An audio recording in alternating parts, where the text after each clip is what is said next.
An old man kneels by a window facing Jerusalem. He has done this 3 times a day, every day, for decades. He is over 80 years old. He has outlasted kings, survived empires, watched Babylon fall to the Persians. He has served at the highest levels of government for his entire adult life. And right now, in this moment, a group of men are watching him through that window, taking notes, building a case. This is not a story about a boy and some lions. This is a story about political conspiracy, institutional corruption, and what happens when a man of unimpeachable integrity becomes too powerful for his enemies to tolerate. If you want to walk with us every week as we go deeper into the Word together, subscribe before we go any further. We will be here every step of the way. To understand what is really happening in Daniel chapter 6, we need to understand the world Daniel is living in. The Babylonian Empire has fallen.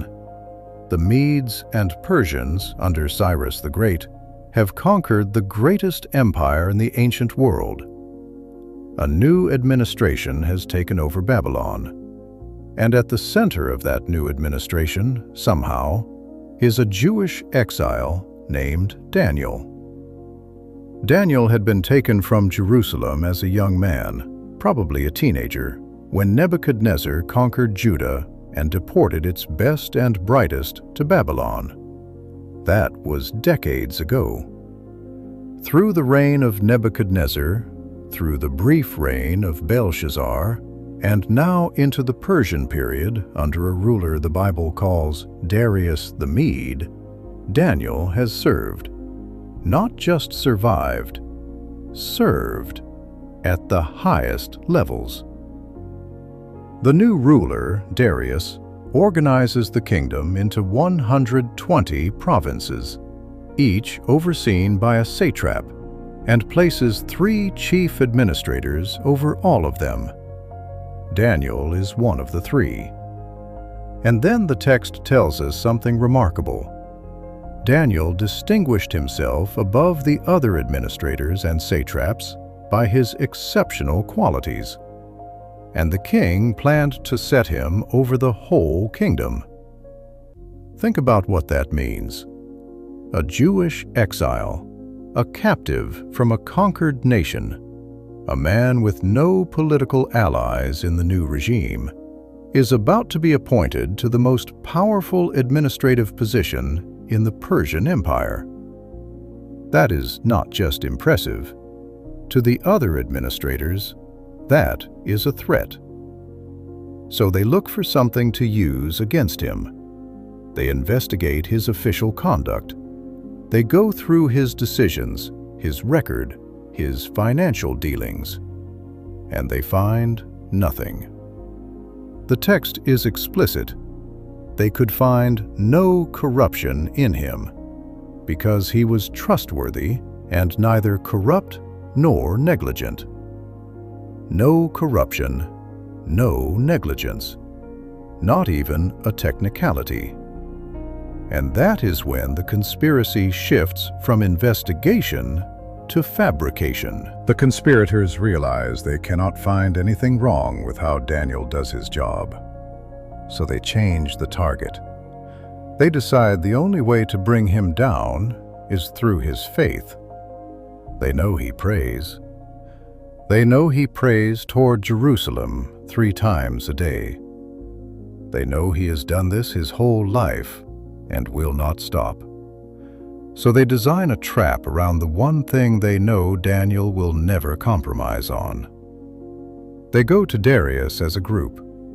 The text uses a word here that scholars note implies rage, not just a formal delegation.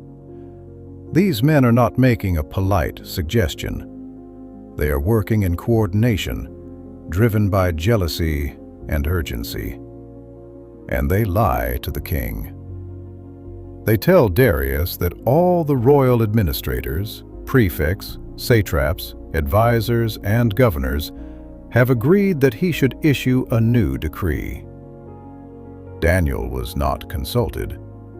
The chief administrator, the man Darius was about to put in charge of the entire kingdom, was not told anything about this. The proposal is simple. For 30 days, no one in the kingdom may pray to any god or human being except to Darius. Anyone who does will be thrown into the lion's den. And they add something crucial. They ask the king to put it in writing, in accordance with the law of the Medes and Persians, which cannot be repealed. And Darius, almost certainly not understanding the true purpose behind the request, signs it. It is worth pausing here to understand what the lion's den actually was. Most people picture a natural cave or some kind of outdoor enclosure. It was almost certainly neither of those things. The lion's den in Persian courts was a purpose-built execution pit, a man-made structure sealed from above. The lions were kept there specifically for this purpose. It was not an enclosure for wild animals. It was a device for killing people. The administration of the kingdom used it. The satraps did not invent this punishment. They chose it because they knew exactly what it was. Daniel learns about the decree, and what does he do? He goes home, opens the windows of his upstairs room facing Jerusalem, kneels down, and prays 3 times, just as he had always done. He does not protest publicly. He does not petition the king. He does not attempt to negotiate or find a legal workaround. He simply continues doing what he has done every day of his life, in full view of the window, knowing they are watching. This is not recklessness. This is not naivety. Daniel is one of the most politically sophisticated men in the ancient world. He knows exactly what the decree means. He knows exactly what they are doing. And he has decided that there is a law higher than the law of the Medes and Persians, and that law takes precedence. The conspirators rush to Darius. They present their evidence. And here the story reveals something about Darius that is easy to miss. The king is distressed. The text says he was greatly distressed, that he was determined to rescue Daniel, that he worked until sunset trying to find a legal way out. This is not a hostile king sending a man he despises to his death.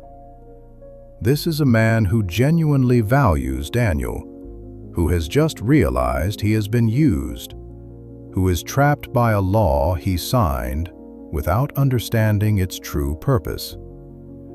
And the conspirators know this. They come back to the king and press their case. The decree stands. It cannot be altered. And so, with no legal escape, Darius has Daniel brought and thrown into the den. But the king says something to Daniel before he goes in. "May your God, whom you serve continually, rescue you." A pagan king, forced to execute a man he wants to save, puts his only hope in Daniel's God. The stone is placed over the mouth of the den. The king seals it with his own signet ring and with the rings of his nobles, so that Daniel's situation cannot be changed. And then Darius goes back to his palace. He does not eat. He cannot sleep. He refuses entertainment. He spends the entire night in a state of anguish over what has been done to his friend. At the first light of dawn, the king gets up and hurries to the lion's den. He calls out in an anguished voice, "Daniel, "Servant of the living God, has your God, whom you serve continually, been able to rescue you from the lions?" And Daniel calls back, "My God sent his angel, and he shut the mouths of the lions. They have not hurt me, because I was found innocent in his sight. Nor have I ever done any wrong before you, your majesty." Daniel is brought out of the den. The text says he was found unharmed because he had trusted in his God. And then the conspirators face their own justice. Darius has the men who had falsely accused Daniel brought and thrown into the lion's den, along with their wives and children. The text says that before they reached the floor of the den, the lions overpowered them and crushed all their bones. Two things are confirmed in that single detail. The lions were not sedated. They were not incapacitated by the den. They were capable of killing. What happened to Daniel was not a coincidence or malfunction. Something intervened. Darius then issues a decree across the entire kingdom. People must fear and reverence the God of Daniel, for he is the living God, and he endures forever. His kingdom will not be destroyed. His dominion will never end. He rescues and he saves. He performs signs and wonders in the heavens and on the earth. He has rescued Daniel from the power of the lions.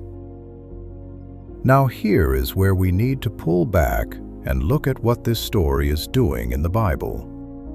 Because like every story we break down on this channel, Daniel chapter 6 is not just a remarkable account of survival. It is a thread in a much larger pattern. Daniel is described in this chapter in terms that are startlingly similar to the way Jesus is described in the New Testament. He is called blameless. His enemies cannot find any fault in him. Despite this, he is condemned through a conspiracy driven by jealousy. He is handed over by a ruler who knows he is innocent, but feels unable to stop the process. A stone is placed over the entrance to the place of his confinement, and the next morning, those who loved him rush to see if he has survived. The parallels between Daniel in the lion's den and Jesus before Pontius Pilate are not accidental. Daniel is a type of Christ, as theologians describe it, a figure in the Old Testament who foreshadows the one who is to come. Pilate, like Darius, found no fault in the man before him. Pilate, like Darius, was manipulated by a conspiracy of religious and political leaders who wanted a good man removed. Pilate, like Darius, tried to find a way out and was trapped by forces he could not overcome. And like Daniel, Jesus was sealed in a place of death with a stone. But here is where the pattern extends beyond the parallel. Daniel survived the lion's den because God sent an angel to shut the lions' mouths. Jesus did not survive the cross. He died, completely, genuinely, and then he rose. Not rescued from death, but triumphant over it. Daniel shows us that God can shut the mouths of lions. The resurrection shows us that God can conquer death itself. The same God, a greater miracle. The pattern pointing to its own completion. So what does the story of Daniel in the lion's den mean for us today? First, it is worth acknowledging that Daniel's integrity was what made him a target. He was not attacked because he was weak or because he had done something wrong. He was attacked because he was so consistently right that his enemies could find nothing else to use against him. Integrity does not protect you from attack. Sometimes it invites it. Second, notice what Daniel does not do when he learns about the decree. He does not panic. He does not abandon his practice. He does not seek a compromise. He simply continues.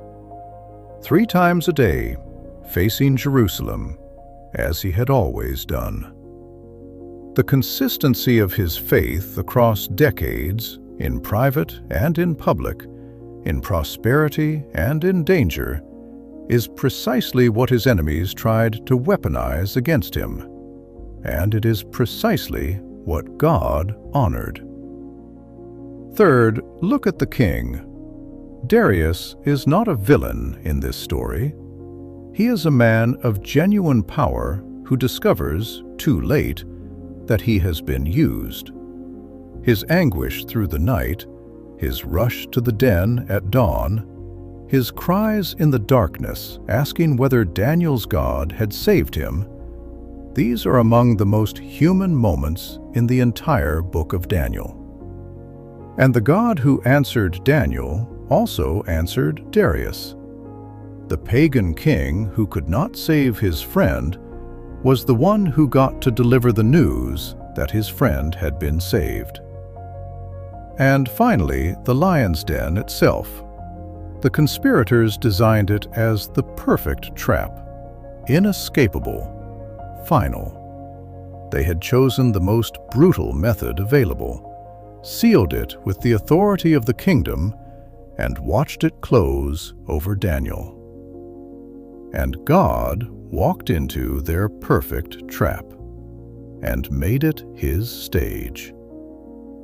Whatever feels sealed and final in your life right now, whatever stone has been rolled across the entrance, whatever enemy has made their plans and is watching and waiting, this story is in the Bible to tell you something.